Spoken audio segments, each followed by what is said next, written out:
மக்களே, நாம் நினைக்கின்றோம் கடவுள் எல்லோருக்கும் எல்லாவற்றையும் செய்வார் என்று. அது தவறு. ஏனென்றால் கடவுள் கடுமையாக உழைப்பவர்களுக்குத்தான் உதவி செய்வாரே தவிர சோம்பேறிகளுக்கு உதவி செய்ய மாட்டார்.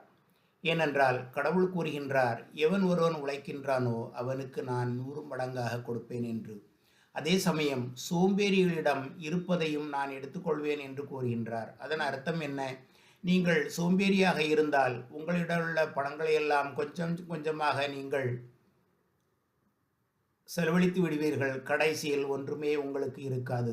அதைத்தான் கடவுள் கூறுகின்றார். உழைப்பவனுக்கோ மேன்மேலும் சேரும். அதே சமயம் நீங்கள் சோம்பேறியாக இருந்தால் உங்களுடைய பணம் எல்லாம் கரைந்து போகும் என்பதுதான் இதனுடைய அர்த்தம். ஆகவே கடவுள் நம்முடன் இருக்க வேண்டும் என்றால் கடுமையாக உழைப்போம்.